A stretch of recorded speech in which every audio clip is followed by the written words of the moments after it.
자, 이번 이야기는 시청자 가수 주호님께서 시들무에 또 약속대로 찾아와 주셨습니다. 너무 또 바쁘신 스케줄을 이겨내시고 약속을 하셨던 시들무 참여까지도 이렇게 해주셔서 다시 한번 감사드리고 오늘 어떤 이야기로 찾아와 주셨을지 같이 한번 만나보도록 할게요.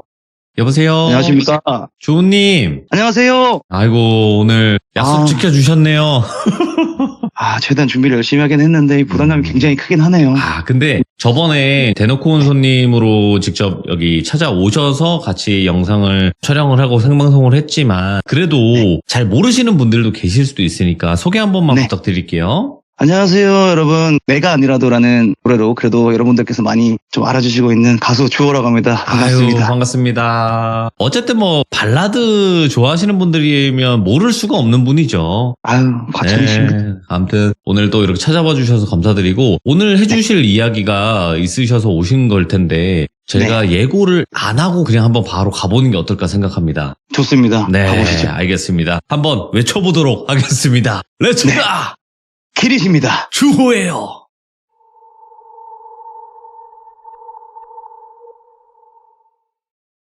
이번에 들고 온 이야기는 저의 취미들에 관한 시리즈들을 만들어 보고자 들고 와봤는데 아무래도 직업이다 보니까 다른 사람들처럼 활동적인 그런 취미들을 많이 할 수는 없어요. 그래서 제가 좋아하는 취미가 어릴 적부터 자동차를 워낙 좋아했고 그리고 유일하게 또 하나 활동적인 게 낚시거든요. 낚시.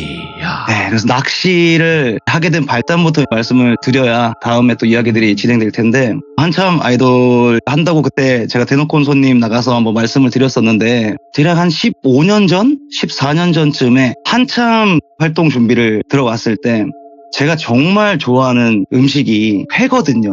그 음식 중에 하나가 회인데 그 아이돌 연습생 때는 사실 매일매일 나와서 쉬는 날 없이 연습을 해야 되고 한 12시간, 13시간씩 그렇게 하고 들어가면 뭘 할 수가 없어요.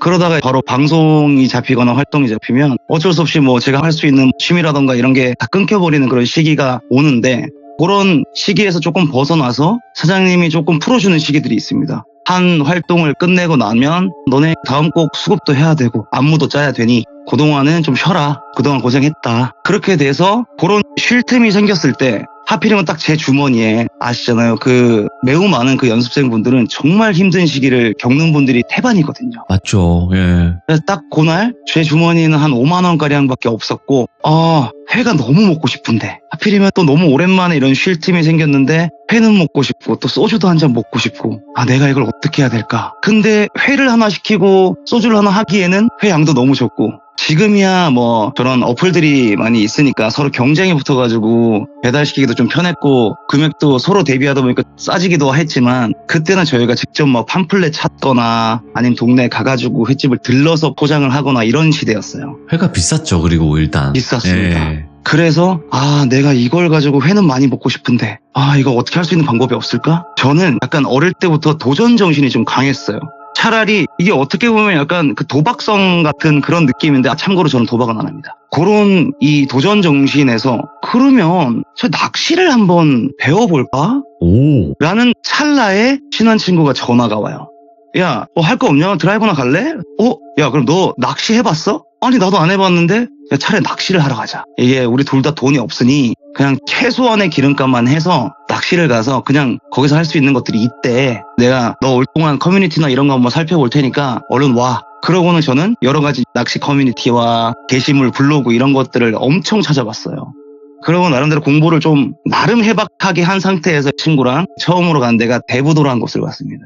대부도를 가면 들어가는 초입부터 시화방조제라고 해서 매우 긴 도로가 있거든요. 해변 도로가. 거기를 막상 딱 들어가는데 여러 가지 막 트럭들이 이렇게 서 있고 낚시꾼들이 굉장히 많이 계신 거예요. 차라리 우리 여기서 한번 여쭤보자. 모르니까. 그래서 무작정 내려서 차를 대고 낚시꾼들 아저씨한테 가서 여쭤봤어요. 혹시 저희가 낚시를 아직 한 번도 안 해봐가지고 좀 배우고 싶은데 근데 지금 그게 돈이 많이는 없어가지고 좀 체험식으로 해보고 싶다. 그러면 저 위에 트럭 보이시죠? 트럭에 가시면 기본으로 뭐 체험할 수 있거나 지금 어린 친구들 한번 해볼 수 있게끔 되게 싸게 채비를 해서 판다.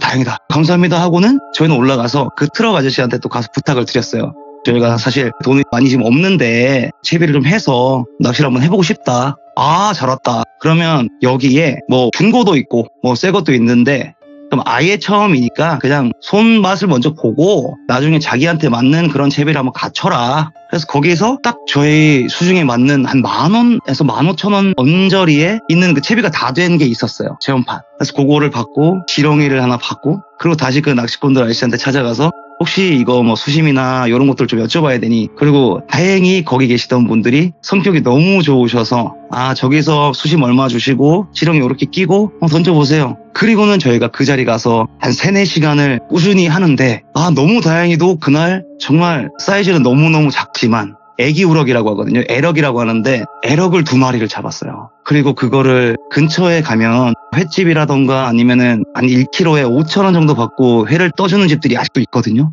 그런 곳을 찾아서 가서 그걸 회를 떠서 집으로 왔죠. 그러고는 둘이서 이제 소주를 한 잔 딱 기울이는데 이게 한 점 한 점마다 정말 아까 내가 내 인생에서 처음으로 했던 내 스포츠의 낚시에서 그 잡았던 손맛과 저는 처음 잡았다 보니까 그 작은 우럭조차도 정말 무슨 상어 잡은 것 같은 그런 정말 그런 느낌으로 와닿았거든요. 한 점 한 점. 그렇게 저의 낚시 인생이 시작이 되었어요. 그렇게 있던 와중에 제가 활동이 끝나면 많이 좀 쉬는 틈이 생긴다고 했잖아요. 한 2달에서 3달 정도 이렇게 틈이 생기는데 요번에는 집에서 또 낚시를 가고 싶은데 쉴 틈이 생겼는데 어떡하지? 어딜 한번 가보지? 그런 와중에 저번에 이제 친구 거, 제 거 그 10,000원에서 15,000원 언저리에 있던 그 낚싯대 채비가 눈에 보이는 거예요. 네. 그 2대가 딱 있으니까 잘 됐다. 그럼 차라리 가까이서 뭐 낚시할 수 있는 거 없나? 저는 서울에 있었거든요, 집이. 그래서 그럼 이 근처에서 내가 잡아서 먹을 수 있는 거 분명히 나는 실용적인 낚시를 해야 된다. 손맛 따윈 필요 없어.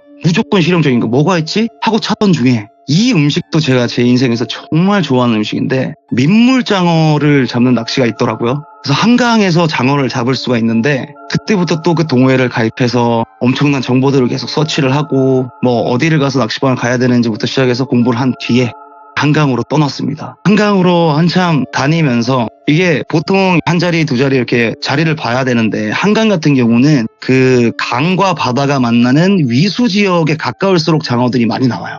근데 이 장어값이 엄청나게 비쌉니다. 아무래도 너무 안 잡히니까 그러겠죠? 그런 와중에 제가 처음으로 갔던 그 자리에서 우연찮게 옆에 어떤 아저씨가 매일 갈 때마다 그 아저씨만 계시는 거예요.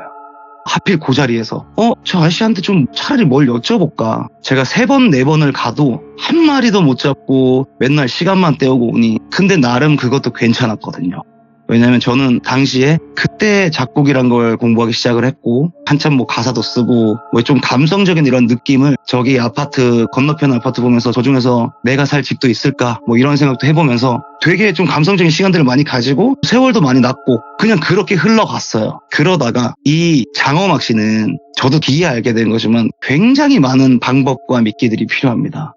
그래서 오늘만큼은 안 되겠다. 그리고 항상 장어 낚시의 필수인 날씨가 어떠냐면 비 오는 날 혹은 비가 한번 왔다가 흙탕물이 다 뒤집어진 날 그럴 때 장어들이 활동을 한대요. 그래서 또 한 날은 비가 오는 날 일부러 우비를 쓰고 딱 낚시를 하러 갔는데 옆에서 그 원터치 텐트에다가 계속 뵀던 아저씨가 계신 거예요.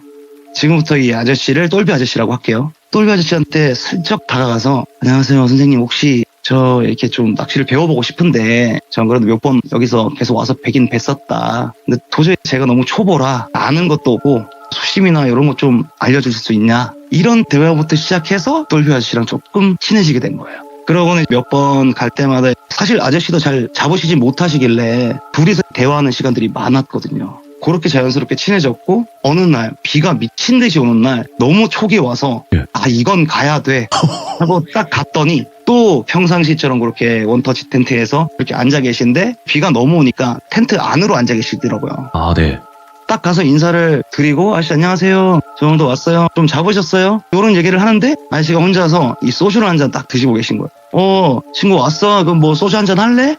저는 차를 가지고 와서 운전을 하는 바람에 술은 못 먹을 것 같습니다. 얘기하니까 그 아이스박스를 항상 낚시꾼들은 들고 다니거든요. 아이스박스를 여시더니 캔콜라를 하나 꺼내서 야 그러면은 콜라로 나랑 짠이나 해줘라. 그렇게 앉아가지고 낚싯대는 펼쳐놓고 아저씨랑 짠을 좀 해드리고 있었어요.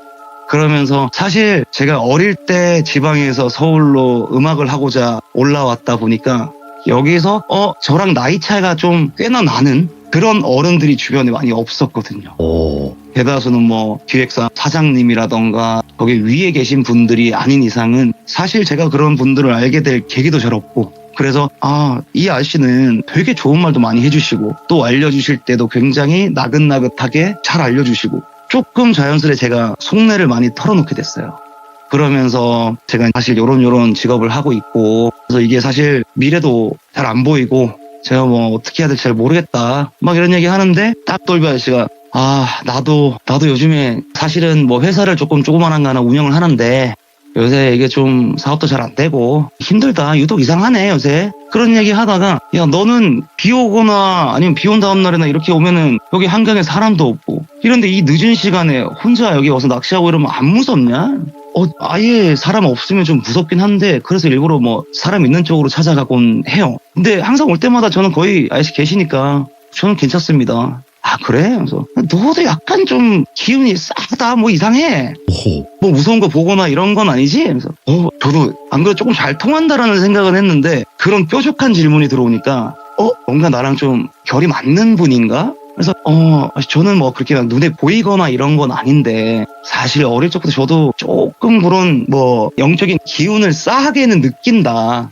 그래서 그런 적이 몇 번 있었다. 근데 아저씨 뭐 귀신 보세요? 얘기하니까 아저씨께서 그러면 너 뭐 무서운 거는 뭐 그런 이야기 해줘도 괜찮겠네? 저는 좋아해요. 그럼 내가 얘기를 하나 해줄게 하면서 말씀하신 게, 똘비 아저씨가 워낙 어릴 때부터 그런 영적인 것들을 많이 보고 자라셨대요. 그래서 사실 너무 어렸을 때고 집도 조금 유복했고 그러다 보니까 이거를 부모님한테 말씀드리기는 조금 그렇고 이거 친구들한테 얘기하자니 그것도 좀 그렇고, 그러다가 우연찮게 용돈을 조금 모아서 당집들을 좀 찾아다녔대요. 그래서 한 당집 갈 때마다 한 5번의 당집을 가면 4군데에서 거의 서너 군데에서는 너 귀신 보는구나, 너 눈이 귀신 보는 눈이야, 다들 이렇게 말씀을 하셨대요. 근데 아무래도 그 똘비 아저씨는 집도 유복하다 보니 자기의 미래도 나름대로 뭔가 아버지의 회사도 물려받을 수 있고 또 나름대로 자본도 있다 보니까 크게 그런 돈적인 걱정은 없었는데, 괜히 내가 이 사람들의 말을 믿고 나면 그때부터 괜히 또 내가 진짜 무당을 해야 되는 건 아닌가, 아니면 이쪽 길로 가야 되는 거 아닌가, 이런 걱정들을 되게 많이 했대요. 그러면서 그 말들을 일부러 다 무시를 하셨대요. 그렇게 학생 생활이 지나고 갓 20살이 되고 바로 군대를 입대를 하셨대요. 근데 그 당시 때 제가 봤을 그 똘비 아저씨 나이대가 50에서 한 60대 사이, 한 50 중반 정도? 연세가 있으시구나. 맞아요. 그렇게 돼 보이시던 분이셨는데, 아무래도 군대를 입대하셨을 때가 최소한 30년 전이니까 네. 지금으로 치면은 한 3, 40년 전에 군대를 나오셨겠죠? 처음 군대를 갔는데 최전방으로 자대를 배치를 받으셨대요.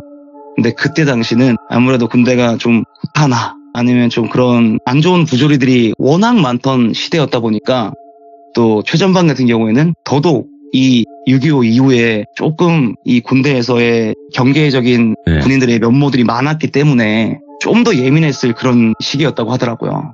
그래서 여기서는 최대한 내가 이런 걸 보거나 막 이렇게 돼버리면 관심사병이 돼버리니까 그럼 자연스럽게 내 주변 동기들이나 후임들도 나를 무시하게 될 거고, 그리고 선임들은 나를 더 갈구게 되지 않을까, 최대한 이걸 숨기고 그냥 잘 지내고 제대해야 되겠다, 이 생각으로 무난무난하게 군생활을 지내고 계셨대요.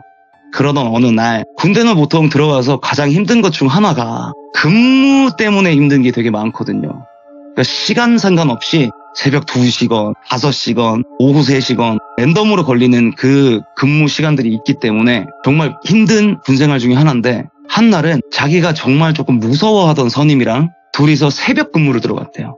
보통 이제 탄약고 근무라고 하는데, 탄약고는 탄약들이 이렇게 있는 창고 옆에 1, 2층으로 된 초소가 있고 거기를 자기들이 위에서 선임 후임 해서 바깥과 안에서 이렇게 지키거든요, 총을 들고. 근데 안쪽에서 보면 감시 카메라 같은 게 있어요. 그래서 그런 형태만 지금 알려드리고, 안에서 선임은 그 카메라를 계속 주시를 하고 있고 후임은 밖에서 생으로 그냥 벌벌 떨면서 이 밖을 봐야 되는 거거든요. 그러면 보통 선임들이 이제 자기는 짬이 좀 있으니 이런 얘기를 많이 해요. 야, 똘비야, 그 뭐 재밌는 얘기나 무서운 얘기 같은 거 없냐? 근데 무서운 얘기는 있는데 본인이 그렇게 재밌는 사람이 아니라서 이거 재밌는 얘기 했다가는 괜히 또 닦일 것 같고 차라리 무서운 얘기들을 조금 해드릴까? 내가 겪은 게 아닌 것처럼 해드릴까? 하고는 어릴 적에 봤던 그런 영적인 걸 본 썰들을 좀 풀기 시작했대요. 근데 그렇게 하고 있는데 갑자기 선임이 야, 이 카메라 이상한 건가? 저기 왜 잠깐만 경고등 들어와 있어? 하면서 보면 그 탄약고의 옆에 철장에 누가 손으로 이렇게 흔들던지 아니면 어떤 이 힘이 가해지면 거기에서 적색 경고등이 들어와요. 불이 들어오고 근데 문제는 불은 들어왔는데 카메라가 누가 쳐들어올지 모르니 또 누가 움직이는 사람이 갑자기 있을 수도 있고 그 카메라들이 사각형 모양으로 이렇게 막 움직이면서 움직이는 동물이나 사람 형태나 이런 것들을 찾아서 막 나오거든요. 근데 아니 경고는 떴는데 저게 없어. 근데 바람이 저 철조망을 때리기에는 말이 안 되는 거고 그럼 바람도 뭐 크게 안 부는데 야 이거 어떻게 해야 되지? 김 선배님 그거 지휘통제실에 한번 전화를 드려봐야 되는 거 아닙니까? 해서 그 상병이 전화를 했대요. 지휘통제실에 전화를 해서 지금 여기 탄약고에 적색 경고등이 들어왔는데 근데 카메라 잡히는 건 없다. 검사를 해봐야 될까요? 알겠습니다. 이렇게 얘기를 하고 둘이서 그 탄약고를 다시 한 바퀴를 돌았대요. 근데 그 탄약고를 돌 때 날씨가 겨울이었는데 눈이 한참 오고 나서 다음날 되면 그 눈들이 녹아서 진흙바닥이 되거든요.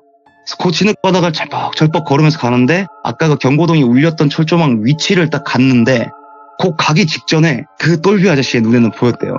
진짜 그 군인 형태가 정자세로 그냥 총까지 메고 그 자리에서 가만히 철조망 사이로 자기를 보고 있다고. 그걸 느끼고 나서 이거 괜히 내가 지금 이게 본 것도 문제고 저게 진짜 사람이라도 문제고 일단 가보자. 그래서 어쨌든 선임은 뒤에 따라오고 자기가 선임 뒤로 갈 순 없으니 천천히 걸어갔대요. 그 사각형 탄약고를 딱 지나자마자 자기가 봤던 실루엣이 싹 사라지고 뭐지? 둘 다 놀래서 이러는 와중에 밑을 봤더니 그 자리에 군화 자국이 한 발은 정상으로 돼 있고 한 발은 거꾸로 돼 있었어요. 그리고 사람은 없고 카메라에도 안 나오고 둘 다 그걸 이상하게 보니까 왜냐면 걸어 다녔으면 애시당초 걸어온 길이 찍혀 있을 텐데 그 길에도 아무것도 찍혀 있는 것도 없고 발자국들만 있었대요. 근데 누가 봐도 군화 발자국이었고 이상하다. 그 선임도 되게 무서워했고 다시 돌아가자 이러고는 탄약고로 다시 올라갔어요. 올라가서는 지휘통제실에다가 이상 없습니다. 뭐 보이는 건 없습니다. 하고는 다시 그 경고등을 다 끄고 스위치를 다 꺼놓고 이렇게 있는데 이 선임이 아까 했던 얘기도 좀 궁금하고 괜히 자기는 안 보이니까 그냥 잘못 본 거겠지. 그러니까 괜히 설레어하면서 이 똘비 아저씨를 괴롭혔대요. 야 아까 하던 얘기 더 해봐. 야 근데 저 진짜 귀신 아니냐? 근데 재밌긴 하다. 차라리 네가 썰도 풀어봐라. 그래가지고 다시 또 그런 이야기들을 풀어나갔대요. 일단 이 상황을 모면을 해야 되니까 그리고 차라리 무슨 대화라도 더 해야 안 무서우니까 그렇게 대화를 계속 하는 와중에 여러분들 그거 아시나요? 귀신 얘기를 계속 하게 되면 자기 주변으로 귀신들이 모인대요. 지금 많이 몰려있어요. 우리 규정님들 그러니까요. 옆에. 예. 그래서 그거를 본인도 아니까 당집 들렀을 때도 계속 들었으니 좀 찝찝하다. 내가 괜히 이런 얘기들을 해서 저런 게 내 눈에 보인 건가? 그러고는 그 썰들을 좀 풀고 있다가 근무 교대 시간이 되었대요. 그러고는 근무 교대를 할 때 자기 다음 타임에 근무자들이 또 이렇게 걸어오면서 바꾸거든요. 그 근무를 바꾸는데 그 교대 근무자들이 자기보다 짬들이 더 있으니 얘기를 했대요. 그 선임한테. 야, 그 똘비 쟤 말도 조용하고 뭐 얘기도 잘 못하더만 재밌었냐? 뭐 재밌는 얘기 좀 해줬어? 아니 근데 무서운 얘기는 좀 잘하긴 해. 뭐 너네도 다음에 같이 들어가면 한번 물어봐. 재밌더라. 근데 그때 이 똘비 아저씨의 기운에 다시는 이 뒤를 돌아보면 안 될 것 같은 생각이 너무 들었대요. 그리고 그 자리가 뭐냐면 최전방은 아무래도 예전에 전쟁 시기도 그렇고 고지전이나 이런 것들을 하면서 굉장히 많은 이제 뭐 국가유공자분들이나 또 많은 적군들이 자연스럽게 묻혀 있을 수밖에 없는 곳이거든요. 거기를 지금 와서 드러낼 수는 없으니 이제 그것도 알다 보니까 더 무서운 거예요. 그 똘비 아저씨는. 내가 지금 어떻게 해야 되지? 지금 돌아보면 안 될 것 같은데 빨리 이대로 갔으면 좋겠다. 근데 선임들은 계속 얘기를 하고 있고 그러다가 먼저 간 선임이 똘비 아저씨를 불렀대요. 야, 그 귀신 얘기 다음에 나도 좀 해줘, 똘비야. 근데 뒤로 안 돌아볼 수가 없잖아요. 그래서 뒤로 딱 돌아보고 예 알겠습니다 하는 순간에 그 탄약고 주변으로 정말 많은 형태의 그 군인 모양을 한 귀신들이 서 있었대요.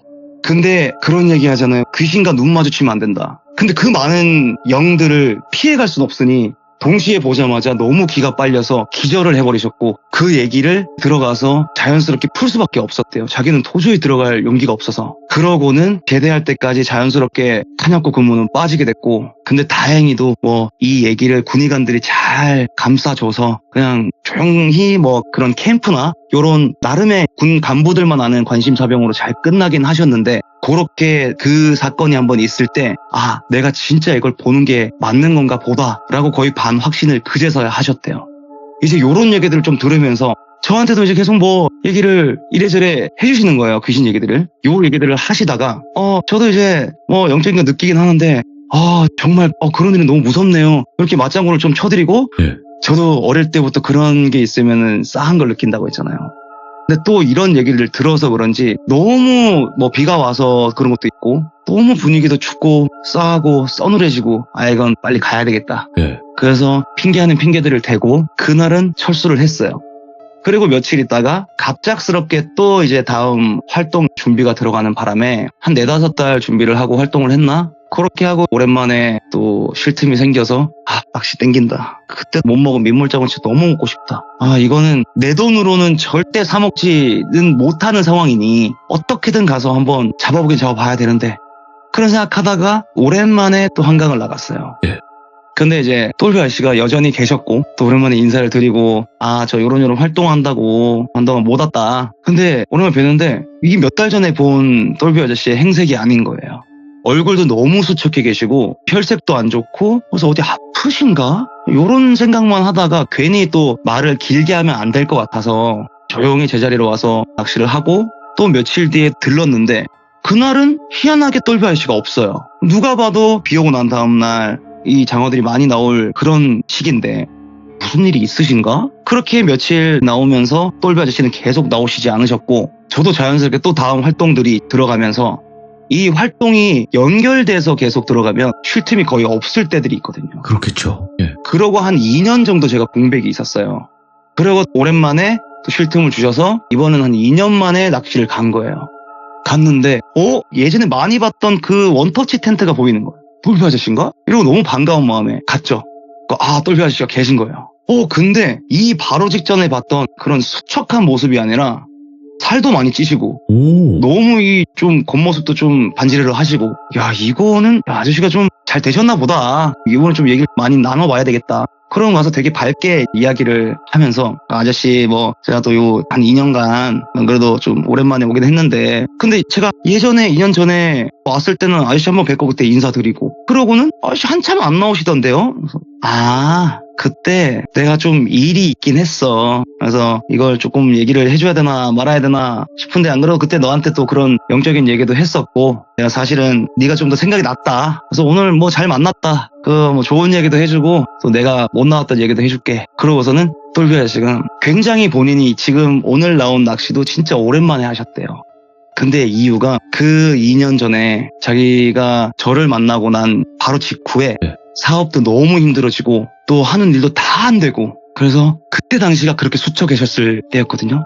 나는 이제 이 세상에서 내가 하는 모든 게 다 안 되고, 부모님이 물려주신 이 자금조차도 내가 회사를 못 살려서 다 날려먹게 생기고, 나는 살 자격이 없다. 이제는 좀 내려놓을 때가 된 것 같다. 이런 생각까지 드셨대요. 그러고는 본인이 매일 그 낚시하시던 그 한강 다리 위로 올라가셔서 유서를 쓰시고 신발을 딱 놔두시고 모든 짐을 내려놓고 이제는 정말 가야 되겠다 하면서 본인이 매일 낚시하시던 그것도 한참 지켜보시고 마음을 다 잡은 뒤에, 그날도 당연히 장어 낚시니까 비가 오던 날이었거든요. 그 비를 맞으면서 다리 난간 위를 딱 올라가서 손으로 짚었대요. 그리고 해야지 하고 그 한강 흐르는 물 위를 바라보는데 정말 말도 안 되는 수십 개의 얼굴들이 한강 위로 둥둥 떠오르더래요. 그 수십 개의 얼굴들이 그 밤인데도 모든 그 영적인 존재들이 자기를 보고 있다는 걸 너무 느꼈고, 저 안으로 내가 되는 것보다 지금 내가 죽는 게 더 힘들 것 같다. 난 도저히 저기로는 못 되겠다. 그 순간 든 생각이, 쟤들은 내가 빨리 죽길 바라겠구나. 그 생각이 드니까 조금 더 얄밉기도 하고, 그리고 저 무서운 곳으로 내릴 자신도 없고, 그러고는 다시 내려오셨대요. 내려오셔서 다행히도 본인이 널떨고 놓은 유서, 신발, 짐들을 챙기고 다시 회사로 돌아가서 그냥 어차피 내가 죽을 것도 한번 살려줬는데 그냥 해보자. 그래서 말도 안 되는 빚들을 내서 다시 한번 사업을 하셨는데 너무 잘 풀리셨대요. 그러고 나서 자기가 정신과도 다녀보고 막 이래저래 다녀도 다 정상이 나오고, 난 내가 조현병 같은 게 있나? 혹은 이 정신적인 문제가 있어서 자꾸 보이는 거지 않을까? 왜냐면 사업체도 운영하는 너무너무 정상적이신 분이니까 예. 내가 이게 분명히 무슨 이상은 있는데 근데 병원에서는 아무 이상이 없다고 하고 그래가지고 오랜만에 여기 낚시를 나오신 거래요. 그걸 확인해보고 싶어서 내가 진짜 영적인 거기서 보는 건지 아니면 이게 정신병인 건지 그래서 자주 나와보고 있다. 그러면서 저한테 너도 지금 되게 힘든 시기를 겪고 있고 어쩔 수 없이 미래가 잘 보이지 않는 직업을 하고 있지만 끝까지 해라. 오. 그리고 죽을 용기면 넌 뭐든 할 수 있다. 절대 남에 휘둘리지 말고 그럴 때 한 번씩 여기 찾아와서 또 아저씨도 생각하고 그런 식으로 좀 해봐라. 생각 정리도 좀 하고. 그래서 얼마 전에도 제가 낚시 갔다 오면서 그 똘비 아저씨 생각도 나고 제가 늦게나마 앨범들이 잘 되면서 좀 많은 분들이 좋아해 주셔서 내가 포기하지 않고 끝까지 올 수 있었던 이 버팀목 중에 나한테 서울에서의 첫 어른이었던 그 똘비 아저씨의 말이 되게 크게 와닿았구나. 큰 존재였구나. 그래서 그 생각이 문득 들어서 이 이야기를 한번 해드리려고 들고 와봤습니다. 이야, 레전드다, 이것도. 아니, 그냥 무슨 썰마다 레전드네요. 제가 너무 부족한 것 같아서. 와, 어떻게 이렇게 사실은 말씀 잘하지? 요것도 조금 짧지 않을까 하는 괜한 이 걱정에 그 보너스 개념으로 아주 짧지만 저의 취미와 관련된 이야기를 하나 더 들고 오긴 했거든요. 이건 근데 굉장히 짧아요. 가볼까요? 예. 제가 처음 말씀드렸던 첫 번째 취미가 예. 자동차라고 말씀을 드렸잖아요. 맞죠. 그 어릴 때부터 저는 물론 돈은 없어도 계속 일은 어떻게든 막 방송 끝나고 나면 전단지도 돌리고 전단지 붙이러도 가고 서울시에서 하는 온갖 그런 할 수 있는 시간대에 잡일들을 다 하고 있을 때였어요. 그래서 그때 당시에 제가 차에 관심이 많다 보니까 아까 말씀드렸듯 저는 도전 정신이 굉장히 강한 애거든요. 네.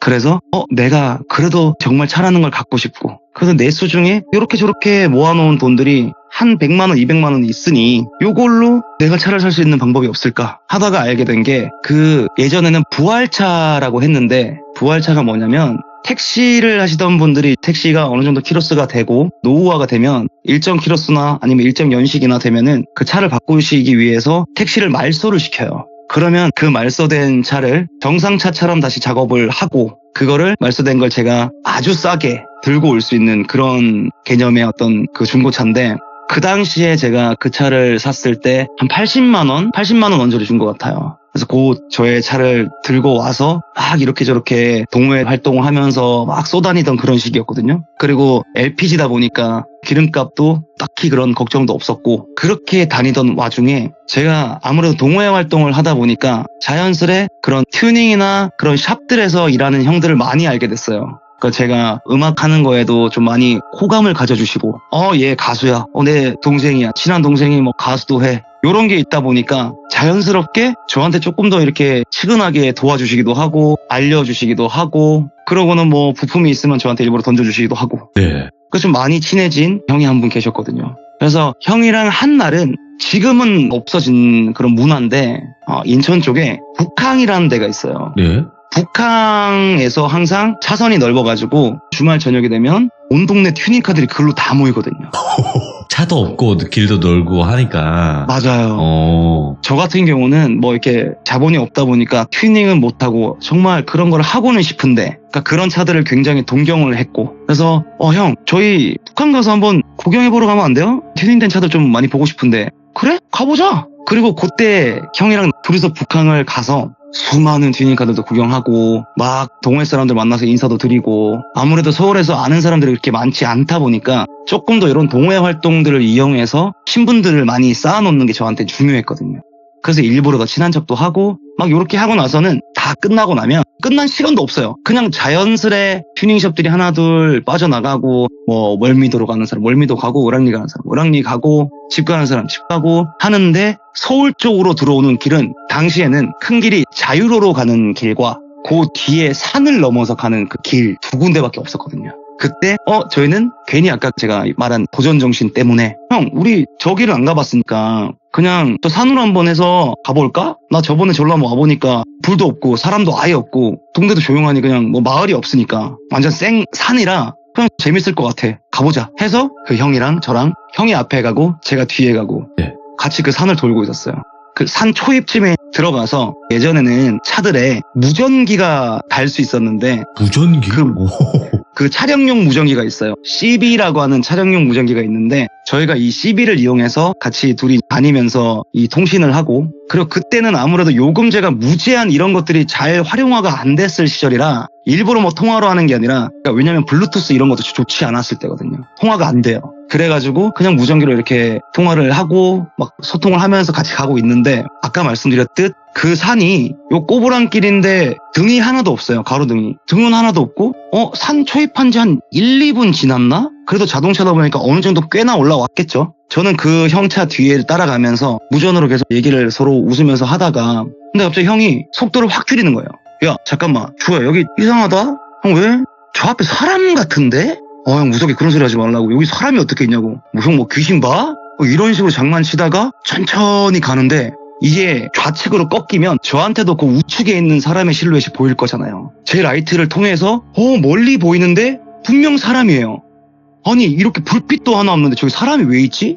형 이상해, 무서워, 일단 천천히 가보자. 가는데 가까워지니까 그 머리에는 이렇게 뭔가 이렇게 쓰시고, 옛날 어머니들이 이렇게 쓰시던 뭔가를 쓰시고 보재기를 이렇게 안고 막 발을 동동 구르고 계신 거예요. 아, 예? 형, 저 애기가 아픈 거 아니야? 애기가 아픈 거 같은데? 야, 근데 여기 사람이 왜 여기 있지? 심지어 또 애기를 안고 뭐 어머니가 왜 저기 계시지? 형 근데 밖에 너무 춥기도 하고 우리 저거 병원이라도 태워다 드려야 되는 거 아니야?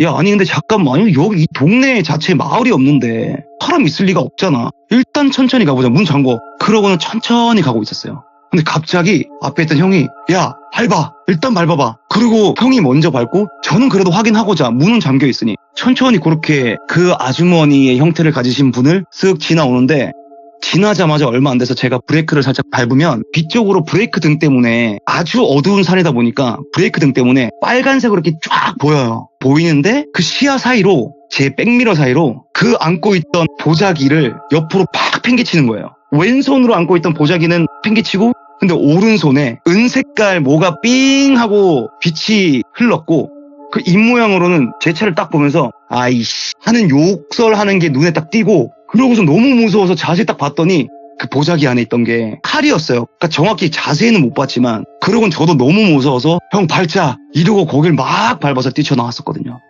그러고는 그 다다음 주쯤인가 고 북항을 다시 모임을 가서 아는 동호회 사람들은 가서 얘기를 풀었어요. 아니 그때 저 A 형이랑 여기 뒷산으로 올라가는 길에 이런 거 봤다 했는데, 저희 이전에도, 저희 바로 전날인가 그 전에도 동호회 사람들이 자동차를 타고 산을 이렇게 타는 걸 와인딩이라고 하거든요. 와인딩을 하는 동호회에서 거기를 갔다가 우연찮게 마지막에 내려온 사람이 그거에 걸려가지고 강도를 당할 뻔했다.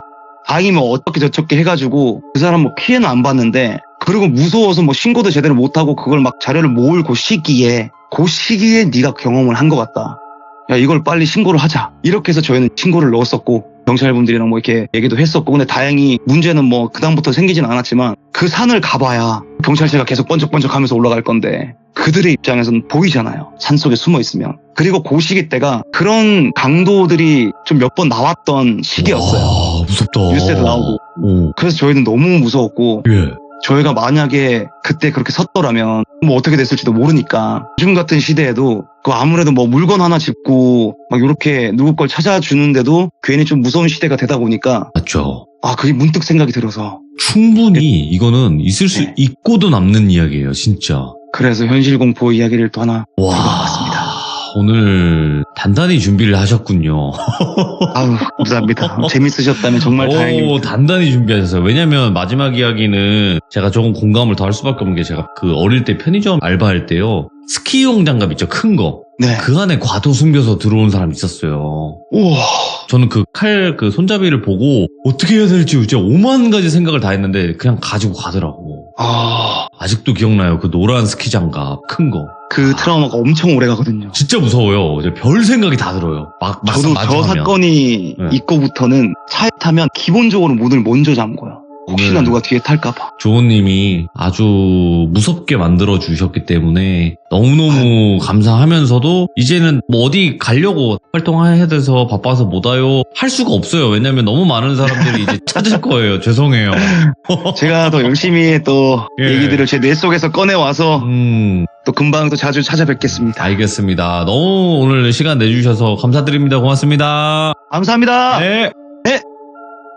저번에 이제 대놓고 온 손님 컨텐츠가 업로드가 되었죠. 주호님 편이. 거기서도 너무너무 무섭게 이야기를 잘 해주셨는데, 오늘 시들무 이야기도 머릿속에 그냥 그림이 쫙 그려지는 그런 레전드 이야기가 아니었나 싶습니다. 주호님의 그 기존에 올라온 영상은 돌비 주호 검색하면 나오니까 꼭 봐주시길 바라겠습니다. 고맙습니다.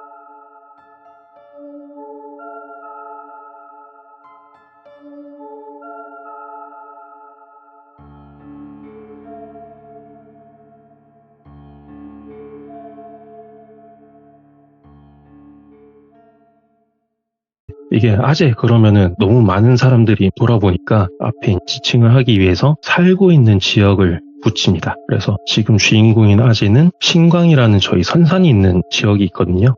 거기서 살고 있어서 신광아재 그랬는데 진짜 전형적인 경상도 테토남이에요. 완전 무뚝뚝하고 말도 없고 막 행동도 좀 거친데 노약자는 또 잘 챙겨줘요. 그래서 어릴 때 아재집에 많이 놀러를 갔거든요. 왜냐면 가면은 막 산기슭에 곤충도 많고 동물도 많고 막 계곡에서 물고기 잡고 또 잔소리를 안 했어요. 밤새 뭐 만화책을 보던 밤에 나가서 곤충을 잡던 상관을 안 했는데 낯들고 막 설치고 그런 다치는 거 아니면은 터치를 안 했거든요. 근데 그런 완전 꿈의 장소인데도 무서운 순간들이 기억에 남아 있거든요. 이게 아재가 가끔 사냥을 가요. 뭐 엽총 들고 가고 막 이런 게 아니라 그냥 올무 놓고 뭐 그런 건데 산비둘기, 꿩 이런 거는 그래 잡을 수 있지 하잖아요. 근데 가끔 청설모 같은 걸 잡으세요. 근데 청설모가 이게 뭐 디테일한 건 빼고 기억에 딱 남는 게 나뭇가지에 올무를 놓는데 거기를 청설모가 지나가다가 딱 걸리면은 얘가 목이나 겨드랑이에 올무가 껴서 나무 밑으로 대롱대롱 날리게 되는 거예요. 근데 딱 기억에 남는 장면이 그렇게 쓱 날려가지고 바람이 부는데 몸은 안 흔들려요. 근데 그 꼬리 잔털 같은 게 살살살살 흔들리는 그게 머리에 딱 남아있고, 그리고 잡았으면 손질을 해야 되잖아요. 그런 도축하는 과정, 그런 게 어릴 때 무섭더라고요. 이게 몇 번이나 꿈에도 나오고, 그래서 아무튼 그런 완전 좀 뭔가 터프한 그런 아재인데도 불구하고 술 마실 때만 얘기를 해주던 그 이야기를 이제 본격적으로 해보겠습니다. 아재한테 완전 친한 친구가 한 명 있는데 공무원이래요. 그 친구가 신광이 포항에서 되게 북쪽에 있는데 그쪽이랑 그렇게 멀지 않은 청송, 주황산이 있는 청송 쪽에 근무를 했대요. 둘이 뭐 어릴 때 친구는 아니고 군대에서 만나서 같은 경상도 하면서 친해져가지고 전역하고 같이 여행도 가고 산도 가고 그렇게 했다고 해요. 그러다가 아재는 선산에 있는 땅을 좀 일찍 물려받아가지고 밑에 노는 소작 주고 위에 밭은 자기가 하고 염소 키우고 소 키우고 막 하고, 친구는 이제 정신 차리고 공부해가지고 공무원이 됐는데 어느 날 친구가 연락도 없이 와가지고 자기랑 같이 어디 좀 가자. 그러는데 들어보니까 어디 산골 깊숙한 데를 가자는 거예요. 아니 3월인데 산에 눈도 안 녹았는데 뭐 산에 가냐. 괜히 갔다가 막 멧돼지 만나면 난리 난다. 못 간다. 그랬는데도 막 엄청 야 맛있는 거 사줄게. 운전도 내가 하고 막 사정사정을 하는 거예요. 그래서 뭔데 하니까 하는 얘기가 옛날에 뭔가 그런 정부 지침이 있었나 봐요. 청송처럼 산이 막 깊고 하전민 같이 막 등록이 안 된 사람들이 많은 지역에 공무원이 직접 가가지고 어느 골짜기 너머에 뭐 사람이 살았다더라. 그러면 직접 가서 사람이 아직 살고 있는지 없는지 확인을 하고 살고 있으면 뭐 주민등록 같은 거를 하도록 유도를 하는 그런 거를 했었대요. 아무래도 뭐 인구조사차 뭐 정부에서 했겠죠. 그래서 그런 걸 하는데 그 아직 친구가 짬이 안 되니까 제일 먼 데를 제일 깊숙한 막 산골짜기를 걸렸대요. 거리가 청송에서 새벽에 출발해도 하루 만에 못 오고 무조건 자고 와야 되는 그런 거리여서 혼자 가긴 그러니까 같이 가자 하면서 아재를 꼬신 거예요. 근데 아재는 뭐 처음부터 거절할 생각은 없었고 그냥 튕긴 거였고 또 궁금했대요. 야 오지면은 얼마나 오실까? 그리고 거기 사람이 살고 있으면 어떤 모습으로 살고 있을까? 궁금해서 출발 전날에 청송에서 만나가지고 둘이 또 새벽부터 출발해야 되는데 새벽까지 술을 마셨대요. 아무튼 그렇게 엄청 일찍 힘겹게 출발을 해서 그 길이 깔려있는 마지막 마을에 도착을 한 게 점심때쯤 도착을 했다고 해요. 옛날에는 그 공무원의 힘이 좀 셌다고 하잖아요. 그래서 친구가 막 공무원 친구 힘 보여줄게 하면서 이장집으로 딱 갔는데 가서 밥도 먹여주고 막 갖게 했는데 한참을 이장님한테 시달리다가 겨우 밥이랑 국 한 그릇에 김치 하나 딱 이렇게 받고 그 마을 얘기를 물어봤대요. 저기 마을 뒤에 골짜기 넘어서 좀 올라가면 사람 살았다는데 그거 아직도 사람 삽니까? 그러니까 이장님이 옛날부터 나오는 사람도 없고 가는 사람도 없었다. 해봤자 뭐 약초 캐러 몇 명 갔지. 왔다 갔다 했지. 깊숙이는 안 들어간다. 뭐 지금 뭐 가봤자 사람도 없는데 가지 말고 여기서 뭐 놀다 가라. 그러는 걸 겨우겨우 빠져나와서 출발을 하는데 마을 뒤쪽에 있는 길이 옛날 인도길이라고 그러잖아요. 아스팔트는 물론이고 콘크리트도 안 깔려있는 그런 흙길인데 이게 골짜기 오른쪽에는 볕이 잘 들어서 밭이 쫙 늘어섰는데 왼쪽에는 아직 한겨울처럼 눈이 좀 많이 쌓여 있었대요.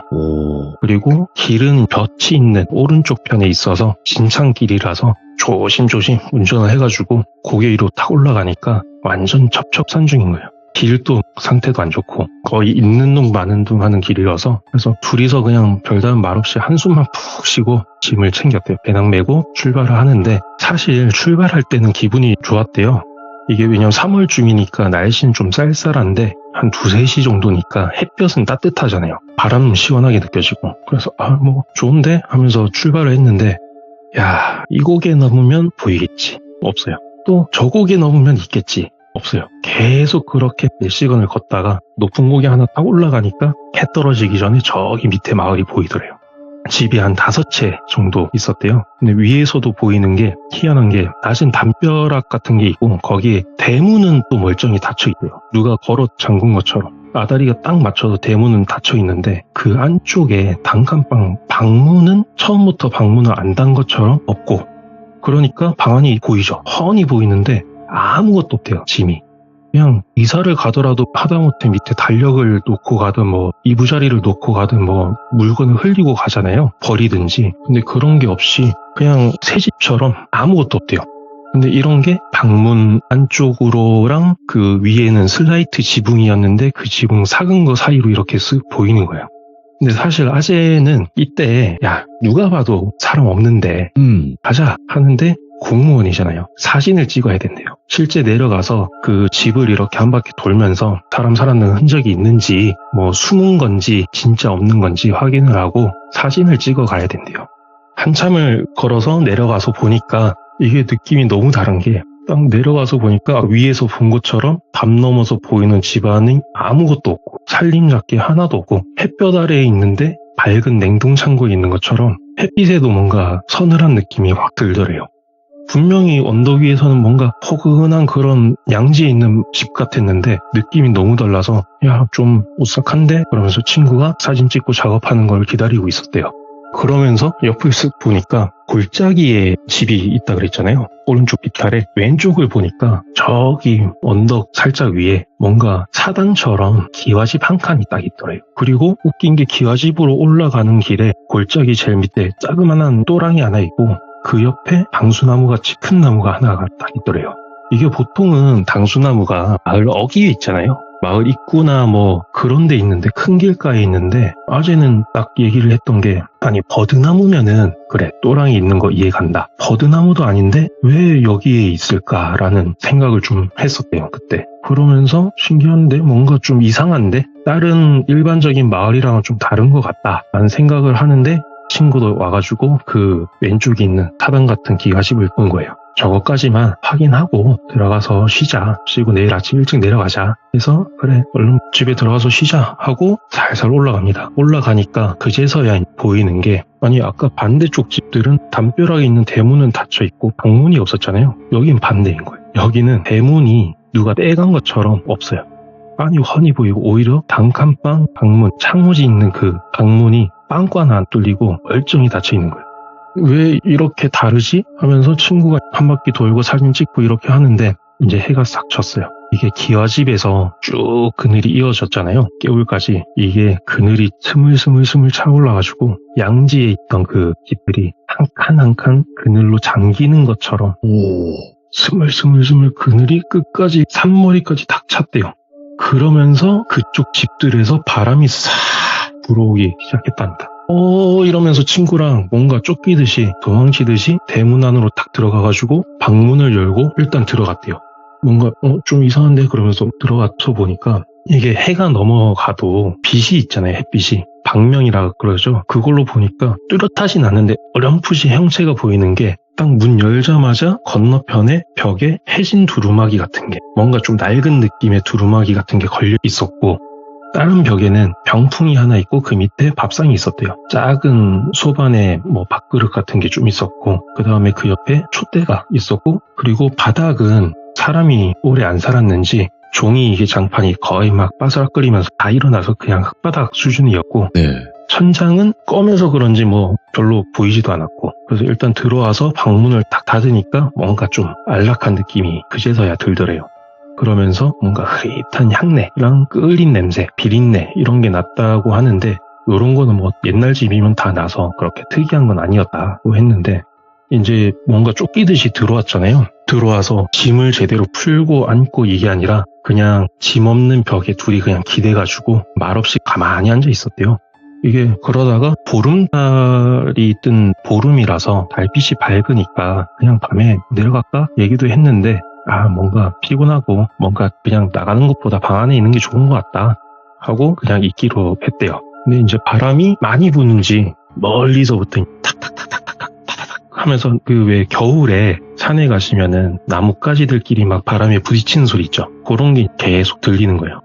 겨울 밤이니까 아직 바람이 세구나 골짜기기도 하고 그러고 있는데 소리가 계속 바람 타고 빨리 기슭에서부터 쑥 탁탁탁탁 하면서 집 뒤까지 싹 지나가고 계속 그러는 가운데 친구랑 졸다 깨다를 반복한 거예요.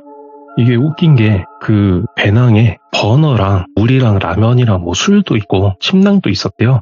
근데 이런 거 꺼내지도 않고 그냥 생각도 못하고 그냥 배낭 끌어안고 벽에 기대서 멍하니 졸다 깨다 하다가 아재가 어느 순간 눈이 싹 떠졌대요.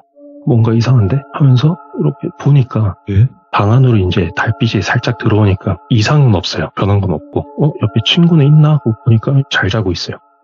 아무것도 없는데 이상한 거 없는데 하는 순간 조용히 친구를 깨웠대요. 야 빨리 일어나 일라 바람이 멀리서부터 핑 불어오고 막 그랬는데 이 나뭇가지 부딪히는 그 탁 소리가 어느 순간 집을 삥삥 돌고 있대요. 집을 둘러싸고 탁탁탁탁탁탁탁 소리가 나는 거예요. 이게 분명 멀리서 탁탁탁 하다가 멀어졌는데 어느 순간 뺑뺑 방을 돌고 있으니까 근데 또 무서운 게 문 틈에 밖이 보이는 틈이 없어요. 그렇다고 문을 열면 또 안 될 것 같아. 보니까 친구도 멘붕 와가지고 배낭을 뒤져가지고 랜턴 꺼내고 하는데 불도 안 들어요.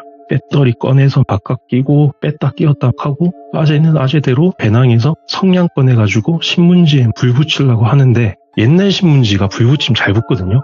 한번 붙이면 화르륵 하면서 불이 위로 확 솟구쳤다가 잔잔하게 싹 붙는데 이게 화르륵 붙었다가 누가 쏙 빨아 당긴 것처럼 반대로 싹 꺼지더래요. 붙일 때마다. 친구는 랜턴 두들기고 있고 아재는 신문지 구겼다가 비볐다가 하면서 막 불 붙이려고 난리 치는데 소리가 점점 가까워지는 거예요. 처음에는 대문 밖에 담벼락 도는 느낌이었는데 이제는 담벼락 타고 넘어온 것처럼 방을 도는 것처럼 가까워졌대요. 이게 너무 가까이서 탁탁탁 소리가 너무 많이 들리니까 멀미가 날 지경까지 된 거예요. 그제서야 그래 병풍 밑에 촛대 하나 있었다 생각이 딱 나가지고 촛대로 가서 불을 켭니다. 불을 켜니까 이때는 소리가 안 들렸대요. 촛불에 불 붙는 순간이 진짜 조만한 막 흔들리지도 않는 촛불이 하나 딱 펴졌대요.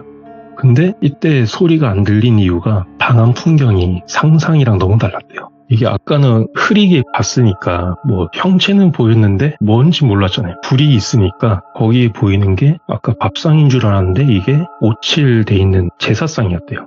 그리고 병풍이 이게 누런 종이에 병풍 전체가 부적인 것처럼 누런 종이에 붉은 물감으로 막 한자 같은 거랑 그림 같은 거랑 돼 있고 그리고 더 압권이 천장에 부적이 가득 있었대요.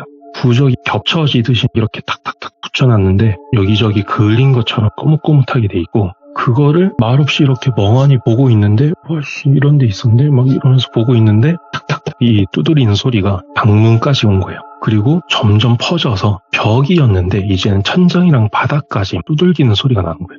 부딪히는 소리가. 그리고 진동까지 울리고 이게 발밑에서 누가 이렇게 얇은 발바닥 밑에 신발장을 두드리는 것처럼 진동이 나니까 멘붕이 돼가지고 순간 촛대를 놓쳤대요. 촛대가 바닥에 떨어졌는데 웃긴 게 아까 거의 일어나서 장판 같은 게 없어서 흙바닥이었는데도 불구하고 기름 뿌린 것처럼 사방으로 불이 확 번졌대요. 순식간에.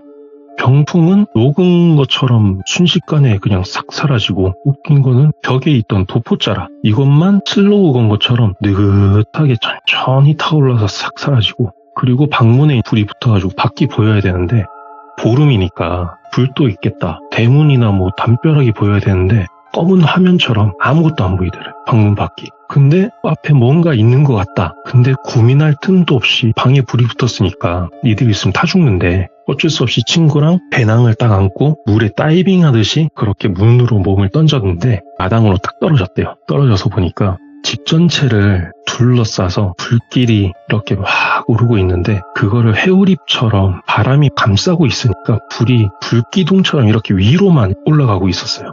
그러면서 주변이 보이잖아요. 그렇게 높이 불빛이 있으니까. 이게 담벼락은 언젠지 모르게 허물어져 있고, 그리고 담벼락이랑 집 사이에 자그마한 그런 마당 잡초 사이로 온갖 동물들의 그 흰 뼈들이 붉은 불빛에 막 어른거렸대요. 이게 뭐 사람 뼈인지 동물 뼈인지 모를 커다란 막 다리뼈 같은 거에서부터 돌인 줄 알았는데 쥐인지 새 두개골 같은 것도 있고, 뱀뼈는 밧줄처럼 여기저기 널려져 있고, 이런 풍경을 불길을 그 둘러싼 바람 소리에 맞춰서 뻗어 서로 부딪히면서 탁탁탁 소리도 나고, 이게 너무 현실이 아닌 것 같은 그 느낌이 확 들었대요. 꿈인가? 그래서 친구랑 소리도 못 지르고 무조건 도망쳐야 된다 싶어서 배낭 끌어안고 미친 듯이 불을 등지고 계속 뛰었대요. 아니 뭐 그 한 칸인데 뭘 그렇게 태울 게 많은지 계속 미친 듯이 뛰는데도 오랫동안 불길이 이렇게 길을 좀 비쳤대요. 머리끝까지 숨이 막 차오르는데 그래도 막 돌아보면 안 될 것 같고 잡힐 것 같고 막 뛰다 보니까 어느 순간 눈앞이 확 뚫린 거예요. 산 능선까지 다 올라온 거예요. 앞에 보니까 앞은 또 보름달이니까 달 밝은 하늘 아래서 바람 한 점 없는 그런 고요한 겨울 능선 길이었대요. 뭐지 꿈인가 싶어서 무심코 올라왔던 길을 쓱 돌아보니까 맨 처음에 보이던 게 반대쪽 능선이 보이고 그 바로 밑에 집들이 보였대요. 아까 집 5채. 보름이라서 대문에 있는 문이 하나하나, 담벼락에 있는 돌 몇 개, 뭐 이런 것까지 보일 정도로 엄청 밝은데 방 안은 아무것도 안 보였대요. 어떤 집은 천장이 삭아서 무너져가지고 방 안에 달빛이 비출 법도 한데 그냥 껌껌하게 검은 화면처럼 아무것도 안 보이고, 그리고 기와집 쪽으로 보니까 불길이랑 뭐 만약에 불이 꺼졌으면 연기라도 보여야 되는데 연기도 없고, 보이는 건 폭삭 무너진 기와집이랑 당수나무도 멀쩡한 게 아니라 숫자국만 남았대요.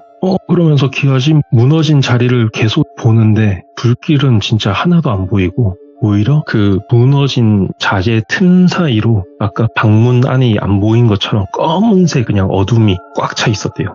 아니 달이 밝으니까 그래도 조금씩 보여야 되는데 그냥 검은 화면처럼 누가 막은 것처럼 꼼꼼한 거를 자기도 모르게 계속 눈에 힘주고 보고 있었대요. 그러는 순간 다시 바람 소리가 시작됩니다. 탁탁탁탁탁탁탁 하는 게 다시 불어오기 시작하는 거예요.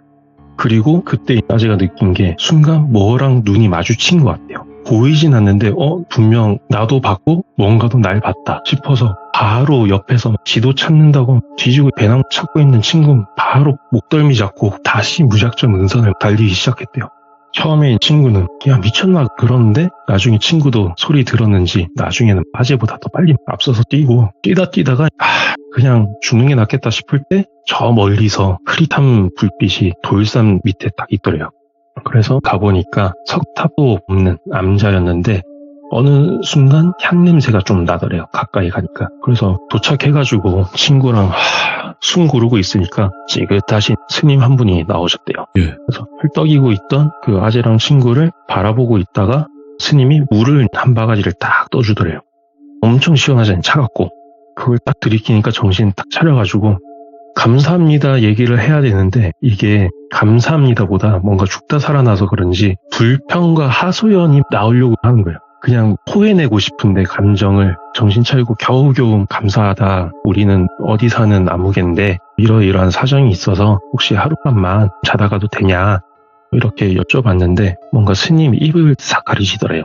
그러니까 뭔가 무건수행 중이셨나 봐요. 그래서 말을 이렇게 안 된다 하는 신용을 하시고 암자 안으로 이렇게 들어오라는 듯이 손질을 하셨대요. 그래서 친구랑 같이 정신 차리고 보니까 배낭을 매지도 않고 계속 안고 왔다는 거를 다 알고 배낭도 놓고 복장이랑 손이랑 여기저기 끓긴 거 투성이에 흙투성이라서 대충 복장 정리하고 짐도 정리하는데 그때까지 친구랑 뭐 괜찮냐 이런 말도 안 하고 그냥 보긴 보는데 말없이 그렇게 정리를 하고 암자로 딱 들어가니까 작은 불상 앞에 불경을 이렇게 앉아 읽어주시는 스님이 있고 한켠에 이부자리가 깔려 있었대요. 그래서 감사합니다 인사하고 자려고 누웠는데 아재가 엄청 답답해하면서 얘기했어. 이때 아니 그 쪼맨한 촛불 아래서 불경 넘기는 종이 바스락거리는 소리만 들으니까 다시 막 생각이 나더래. 아까 있었던 게 아니 차라리 뭐 불경을 외거나 목탁 소리가 나거나 이랬으면은 아 그래도 절이니까 좀 안전하겠다 뭔가 못 오겠다 이런 생각이 들겠는데 그런 게 없으니까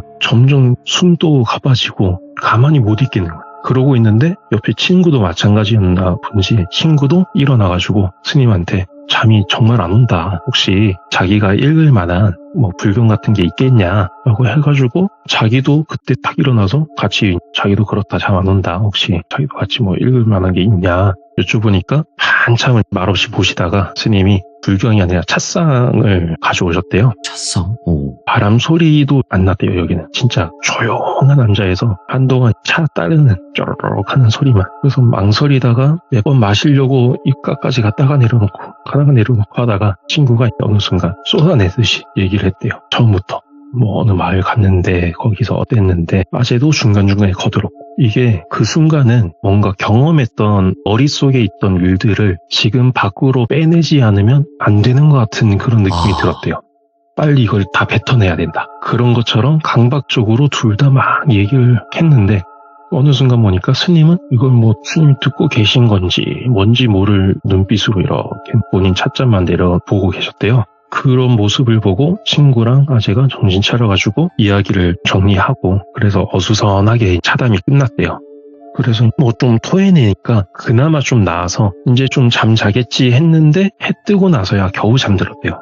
그러고 목탁 소리랑 향냄새에 딱 깨가지고 앞에 이렇게 절하시고 하시는 스님한테 방해되지 않게 조용히 잠자리 정리하고 뒷모습에 합장을 하고 하산길에 나섰대요. 암자에서 또 거기서도 엄청 산골짜기여서 굽이굽이 몇 시간을 내려와가지고 겨우 어딘지도 모를 마을에 도착해서 거기서 하루에 몇 대 없다는 버스 겨우 타가지고 청순까지 도착을 해서 그 친구는 말도 없이 아재는 그냥 도착하자마자 황으로 가는 버스를 그냥 바로 잡아서 도망치듯이 왔대요.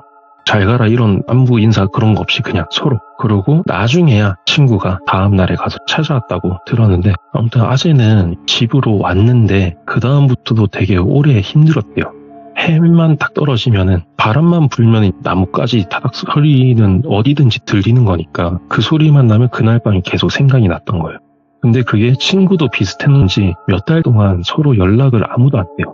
이게 둘 중에 누가 이거를 얘기를 하면은 아직 뭔가가 따라올 것 같은 여기로 그런 느낌이 들었대요. 아재는. 그러다가 또 시간이 좀 지나서 지인의 행사에서 또 우연히 마주쳤대요. 거의 반년 정도 만에. 그래서 술도 마셨겠다 뜸들이다가 그날의 얘기를 처음부터 슬슬 얘기를 하는데 얘기하다 보니까 스님이 되게 감사한데 안부 인사라도 전하자. 그게 사람된 도리 아니겠냐 해가지고 친구랑 차 몇 봉지랑 뭐 주전부리 좀 사가지고 마을로 갔대요. 그래서 그 마을에서 다시 거꾸로 내려온 길은 대충 낮에 내려왔으니까 아니까 올라가서 바위 있는 봉우리 밑에 앉아 있었으니까 찾아가자 하고 아무리 찾는데도 몇 시간을 헤매는데도 없어. 그 바위 봉우리조차 안 보이더래요. 와. 아니 이게 분명히 바위 봉우리 밑에 불빛이 있었고 헷갈릴 수가 없는 게 거의 흙봉우리인데 거기만 큰 바위가 있고 그 밑에 암자가 있었고 스님한테 물도 얻어 마시고 거기서 인사하고 잠도 자고 차도 마셨는데 막 헤매는 가운데 해도 슬슬 넘어가는 거예요. 그러는 순간 또 그날이 또 스물스물 생각이 나더래요. 둘 다 또 말없이 바로 달리듯이 마을로 내려갔어요. 내려가니까 뭐 그런 외지인이 잘 없는 마을인데 둘이 막 아침 일찍 올라갔다가 늦게 내려오니까 지나가다가 본 어르신이 뒤에 약속했냐고. 아니 우리는 여기 절 암자 찾으러 왔다. 여기 스님한테 신세를 좀 져가지고 차랑 이런 거 드리려고 왔다. 그러니까 여기 뒤에 아무것도 없다고. 요 뒷산은 암자고 뭐 절이고 하다못해 기도터도 없다. 자기가 평생 요 동네 살았는데 한 번도 목탁 소리 한 번 들은 적이 없다고 얘기를 하시는 거예요. 이거 아닌데? 분명히 우리 둘이 같이 경험한 건데. 그러니까. 그러고 그날처럼 둘 다 또 말없이 각자 그냥 집으로 바로 돌아왔대요. 그러고 나서 아재랑 친구 연락이 또 자연스럽게 멀어지고 경조사 때나 간간히 보는데 보긴 해도 그때 얘기는 안 하고 서로 의식적으로. 그러다가 나중에서야 아재가 그날 이야기를 혼자 떠올릴 수 있을 때 그때 혼자서 다시 찾으러 갔대요. 그 암자를. 오. 10번 또 넘게 갔대요. 나중에는 그 마을에 민박 잡고 막 아침에 올라왔다 내려오고 막 그렇게 헤맸는데도 결국 못 찾고 이게 이해가 안 됐다고 하는 게 진짜 미스테리하다. 아니 산이니까 산길이 진짜 막 올라갈 때 다르고 내려올 때 다르거든요. 그러니까 못 찾는다 쳐도 포인트가 되는 그 돌 봉우리 이거는 형태가 변할 수는 없잖아요. 절대 안 변하죠. 근데 이거조차 없는 거예요. 그래서 그렇게 막 여러 해가 또 지나가서 이제야 그 친구랑 술안주 삼아서 다시 얘기를 또 했대요. 그러면서 처음부터 서로 기억 맞춰보면서 얘기하다가 어느 순간 이상한데 싶었던 게 서로 기억이 달랐대요.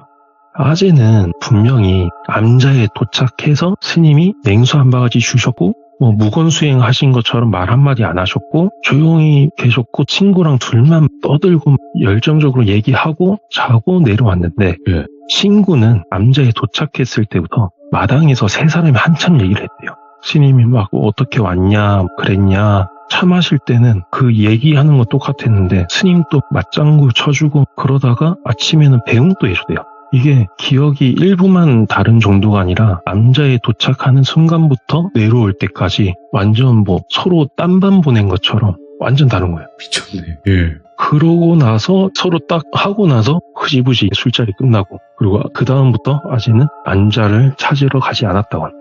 더 이상 의미가 없을 것 같다. 그죠. 실존하는 게 아니지, 이건. 네, 그러면서 하는 얘기가 알고 싶다. 뭔지 도대체 예. 그 기와집은 뭐고 그 스님은 뭔지 너무 궁금하다. 근데 알면 안 될 것 같다. 알면은 모를 대로 못 돌아갈 것 같은 느낌이 든대요. 맞아요. 안 되는데. 네. 여기서 끊어야 돼. 네. 근데 또 저는 그 얘기 들을 때마다 조금 무서웠던 게 이 얘기를 하실 때마다 뭔가 낯설어 보이는 거예요. 그 이야기를 하는 아재가 예. 뭔가 진짜 쌍남자 같고 막 그런 아재가 이 이야기를 할 때마다 뭔가 진짜 아재의 일부분이 아직도 거기에 있는 것처럼 예. 뭔가 두고 온 사람처럼 낯설게 보이더라고요. 그래서 이 이야기가 오랫동안 제 기억 속에서도 남아있고요. 오, 뭔가 그래서 담보 이제- 잡혀 있는 듯한? 예, 그니까요. 알면 안 된다는 게 그냥 제 느낌이지만 그거를 안 순간 아예 거기로 귀속될 수도 있겠다라는 생각이 드는 느낌인 거죠. 예. 그래서 아재는 지금은 돌아가셨거든요. 돌아가고 예. 지금은 선산에 같이 계시는데 예. 그래도 조상님들이랑 가족들이랑 같이 있으니까 그렇게 무섭지는 않으시겠죠. 야. 근데 저도 아직은 지금은 안 하지만 한때 계속 야간 산행도 하고 백패킹도 하고 했었거든요. 그러다가 이야기 나온 것처럼 유독 바람 소리가 막 쫙 불면서 나뭇가지 흔들리는 탁 소리가 날 때가 있어요. 그럴 때 저도 모르게 네이버 지도로 청송을 이렇게 찾아봐요. 예. 뭔가 이 산이 아닐까, 이 골짜기 가니까 그렇게 찾게 되더라고요. 일단은 오늘 강북 팬더님께서 이야기를 들려주셨는데 처음 참여하시는데도 이렇게 레전드로 이야기를 잘 하시네요. 엄청. 근데 중간에 많이 떨어가지고 아직도 아니, 떨리네요. 이게 떨린다고 하시면 안 되는 거예요. 진짜로. 너무 잘하셨어요. 정말. 진짜 깜짝 놀랐어요. 솔직하게 말씀드리면 팬더님께서 이야기만 더 있다면 앞으로 또 더 이야기를 들려주러 오신다 이렇게 소개해드리면 좋은데 이야기가 더 있으실까요? 아니면 이게 딱 이 이야기로 끝나는 걸까요? 지금 그 아재의 이야기는 이걸로 끝이고요. 네. 또 다른 이야기가 있긴 있어요? 제가 산 타면서 경험한 게 있긴 한데 이야, 됐다. 근데 산 그거는- 담당해주세요, 그냥. 예. 돌비 산 담당. 국내 산으로 담당을 해주시면 될 것 같고, 오늘 이야기도 너무너무 빠져들게 레전드 이야기가 아닌가 싶고, 너무너무 잘 들었습니다. 감사합니다. 예, 감사합니다. 다음번에 또 뵙겠습니다. 예. 네. 오늘 강북 팬더님께서 삼촌이 유독 술만 마셨을 때만 이야기했던 그 이야기를 오늘 들려주셨는데 너무 이야기 표현도 잘하시면서 여러 가지 생각이 들게 만드는 도대체 뭐였을까? 도대체 삼촌이 알고 싶었던 그것은 무엇이었을까? 댓글 남겨주시길 바라겠습니다. 감사합니다.